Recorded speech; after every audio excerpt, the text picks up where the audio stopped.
जय श्री राम, राधे राधे। मैं ईशा पुत्री स्वर्गीय अशोक कुमार अरोड़ा जी की हरिद्वार उत्तराखंड से आप सब लोग मेरी वीडियो देख रहे हैं। मेरे क्या कसम में ज़िंदगी का सच, आप सभी को थैंक यू।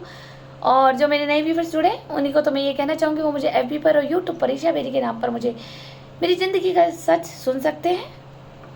और आज हम एक टॉपिक और आगे बढ़ाते हैं। जिन्होंने मेरी लास्ट वीडियो देखी है पार्ट 128, जिसमें मैंने बताया था कि उत्तराखंड हरिद्वार रोस्टापत कोर्ट में हमारे एडवोकेट मुकेश सारस्वत जी ने कोरा कागज पे ले लिए थे साइन, और वो साइन हुए हैं मिसयूज, संपत्ति लेन देन और क्रय विक्रय में। और उसमें उन्होंने कहा ये पेपर दिए हैं और कैसे कैसे यूज़ हुए हैं वो मेरी उसी वीडियो में पार्ट 128 में आप जाकर के सुन सकते हैं। आप भी ऐसे वकीलों से रहे सावधान और ना करें कभी भी कोरे कागज पे साइन। मेरे कर रहे हैं, मैं बहुत धोखे में हूँ।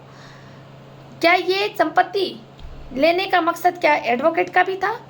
क्या इनके मन में भी लालच आ गई थी, या किसी ने इन्हें भी लालच दे दिया था कि तुम ये धोखे से संपत्ति हम लेंगे इससे और तुम इससे साइन करा लो तो कुछ ना कुछ टुकड़ा तुम्हें भी खाने को मिल जाएगा, चाहे पैसे के माध्यम चाहे संपत्ति के माध्यम से।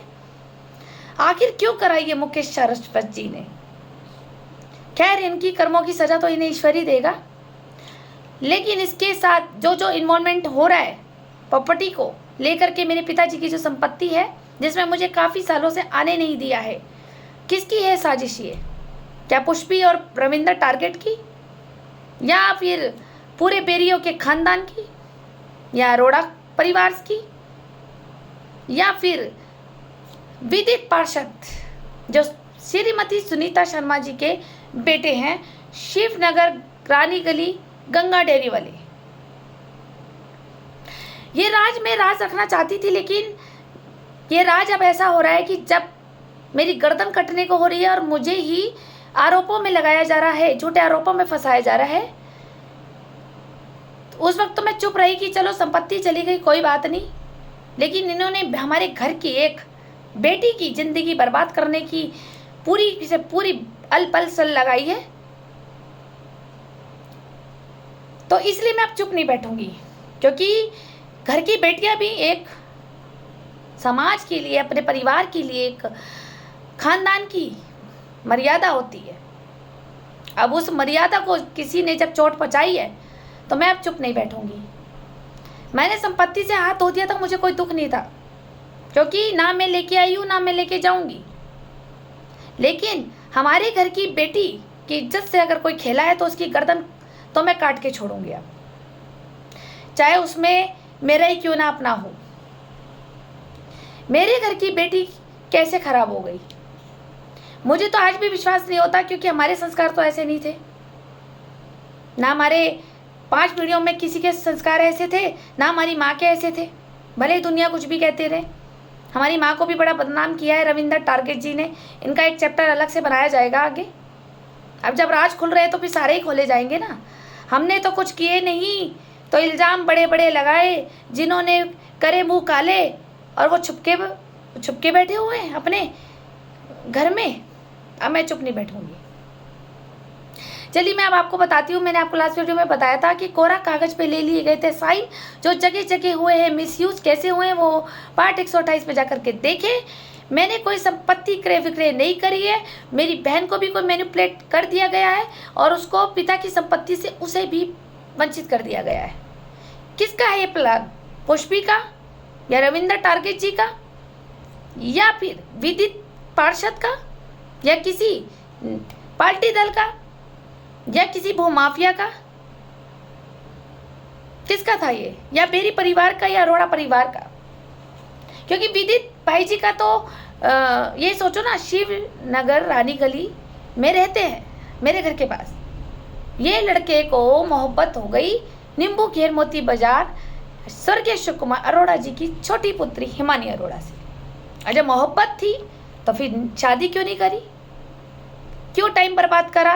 3-4 साल उसकी ज़िंदगी बर्बाद कर दी, जिसको शक की निगाह से मेरी बहन ने मुझे देखा और मैनिपुलेट हो गई दूसरों की बातों पे कि तेरी बहन ने विधि से शादी नहीं होने दी, और जिसके कारण हम दोनों बहनों में आमना सामना नहीं हो पा रहा है। किसने डाली फूट? कौन है ये देश कि ऐसे पार्षद की फूट डालो राज करो। जब शादी करने में दम नहीं था, जब अपनी बरादरी में शादी करनी थी, तो क्यों किसी लड़की की ज़िंदगी बर्बाद करने के लिए तुम अपने पिता का घर छोड़ करके वहाँ टाइम बर्बाद करने जा रहे हो नींबू घेर में, पुष्पी के घर, मेरे घर के बाहर, ठीक है, माँ हिमानी पे दौरे डालना। बुरी लग रही होगी ये बात सुनने में, लेकिन मैं सच्चाई डालूंगी ना। जब मेरे साथ सारे आरोप मेरे पे लग रहे हैं कि मैंने अपनी बहन का जीना हराम कर रखा था, तो हम तो चुप थे कि बहन हमारी छोटी बच्ची है, हमारे घर की मर्यादा है, मेरे पापा की मान सम्मान प्रतिष्ठा है, मेरे दादाजी का नाम नहीं खराब होना चाहिए, मेरे पापा का नाम नहीं खराब होना चाहिए, तो मैं चुप रही। लेकिन इसका मतलब ये कोई है कि तुम सारा का सारा किया धरा मेरे पे ही लगा दो, झूठा आरोप मेरे पे ही लगा दो। आखिर क्यों? विदित पार्षद ने जब शादी नहीं करनी थी तो फिर मेरी बहन से नैन मटक के करे क्यों? चलो मैंने तुम्हारी गलती भी माफ कर दी, चलो ईश्वर पे छोड़ दिया, जोड़ियां तो ऊपर से बन के आती है। लेकिन हमारी बहन तो नहीं मानी ना, हमारी बहन नहीं मानी को तो लगा मैंने फूट डाली है, मैं जल गई थी इनकी खुशियों से। क्योंकि रूमा बेरी ने पहले, ये सारी ग्रुप है, रूमा बेरी, राहुल बेरी, एक बाबा भी है, एक बाबा भी हैं जो राहुल बेरी जी के मित्र हैं, धर्मदास जी, ठीक है, इनके सब ये मैनिपुलेट है, पुष्पी है, रविंद्र टारगेट है, किशन बजाज भैया है, ये पूरा ग्रुप ऑफ गैंग है विदित का। अब इसने किस मंशा से मेरी बहन को फंसाया? सिर्फ एक प्रॉपर्टी को खाने के लालच में। एक लड़की की जीती जाई जिंदगी बर्बाद कर दी इन लोगों ने, झूठा झूठा मैनिपुलेट करके माँ और आई लव यू करके उसे प्यार में वशीकरण करके और उसको नरेंद्र नगर घुमाता था। मेरी माँ रहती थी बीमार, मेरी शादी हो चुकी थी 2012 में, मेरे को घर तक आने की कोई वो नहीं थी कि परमिशन। मेरी बहन ने भी मेरी रोक लगाई, क्योंकि विदित पार्षद ने उन सब ने कहा होगा ना तू मुझसे प्यार करती है तो बहन को बताने दियो, तेरी बहन को अगर आज पता लग गया तो वो मेरी मम्मी से जाके शिकायत कर देगी, तेरी बहन को आज पता लग गया तो वो हमारी शादी नहीं होने देगी, तू मुझसे प्यार करती है तो बहन को कुछ मत बताइयो, जब मेरा समय आएगा मैं तैसे शादी कर लूँगा, तब तक ये उसको अच्छी तरह बकरी को चारा दे दे करके अपने वश में करके उसकी गर्दन हलाल कर दी विदित ने। किसी की जिंदगी से खेलना बहुत आसान होता है बेटा, परमात्मा सब देख रहे हैं। ईश्वर का जब न्याय होगा ना बेहिसाब होगा। बहनें तो तुम्हारे घर में भी है, तुम्हारी मम्मी भी किसी की बहन है, तुम्हारी मम्मी भी किसी की बेटी है, तुमने किसी की बेटी की इज्जत के साथ खेली, आज उस लड़की की ज़िंदगी ऐसे बर्बाद हो गई है कि जो हम चाहते थे कि समाज के सामने एक इज्जत से वो विदा होके जाए, और तुम लोगों ने उसे नोच नोच के खा लिया एक प्रॉपर्टी के पीछे। किसकी थी साजिश? क्या विदित पार्षद की थी अकेले की, या इसके पीछे ये सब ग्रुप ऑफ गैंग था, या हिमानी की प्लानिंग थी खुद की? ये आप मुझे कमेंट कीजिए, जो समझदार व्यक्ति होंगे वो समझ रहे होंगे आखिर किसकी है।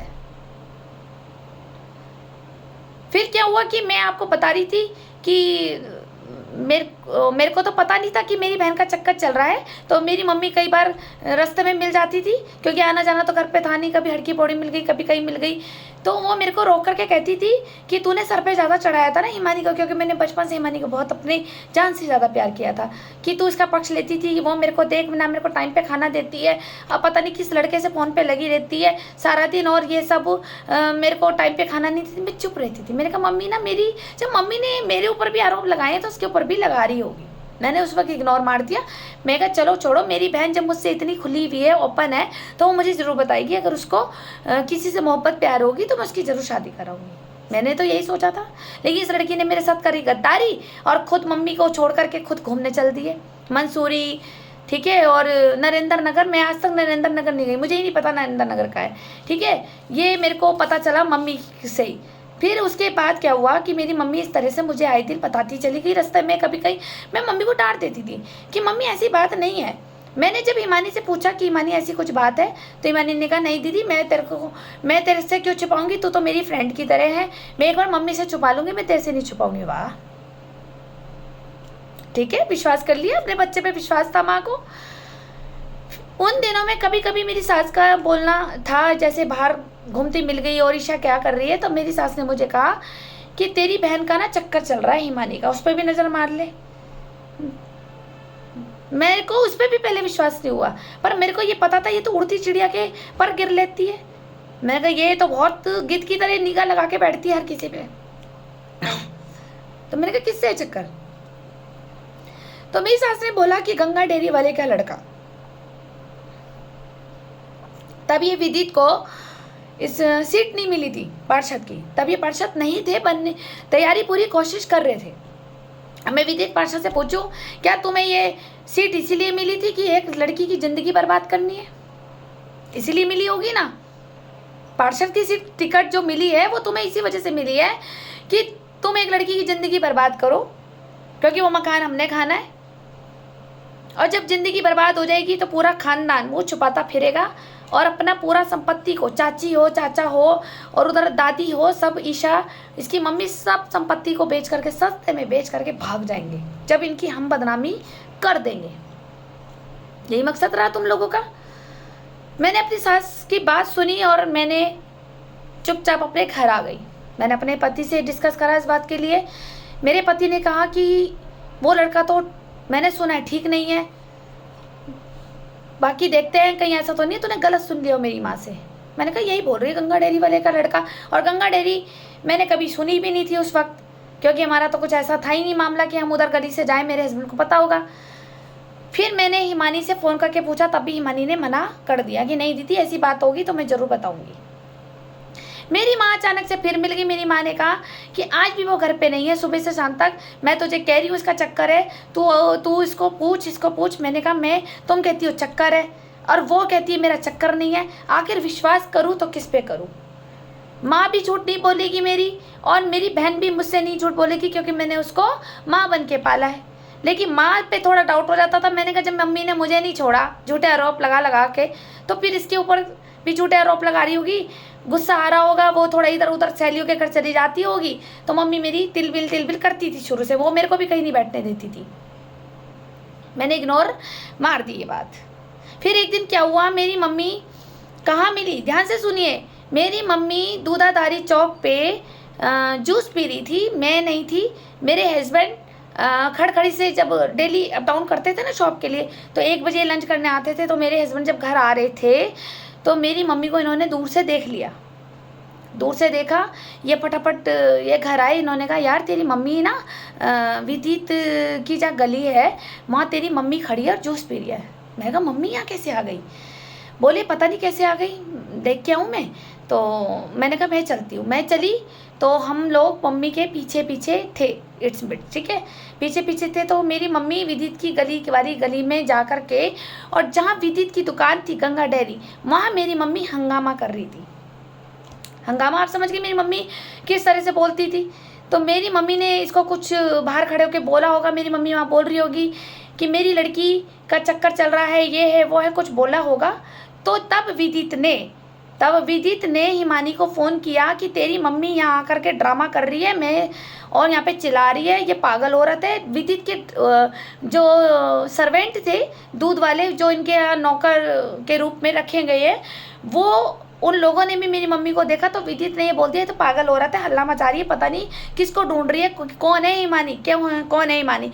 इसने मेरी मम्मी के साथ ऐसा व्यवहार किया कि तुम, ये तो कोई पागल औरत है, हिमानी कर रही है। इस लड़के ने मेरी माँ का अपमान करा है।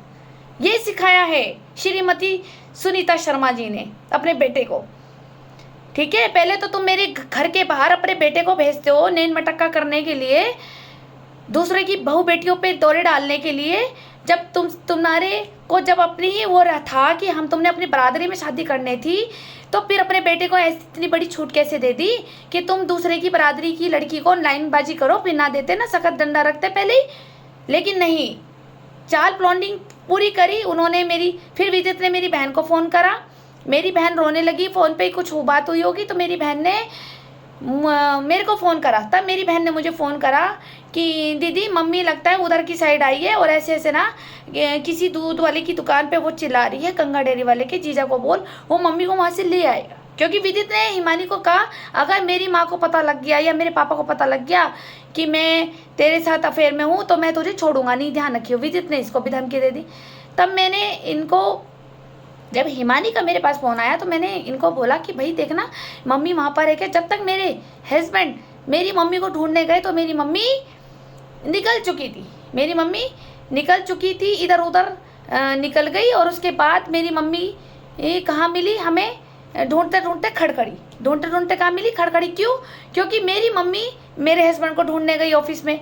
तब वहाँ पे पता लगा कि मम्मी मेरी ऑफिस में आ रखी थी। तब गौरव भैया ने फ़ोन करा कि काका तेरी सास आ रखी है।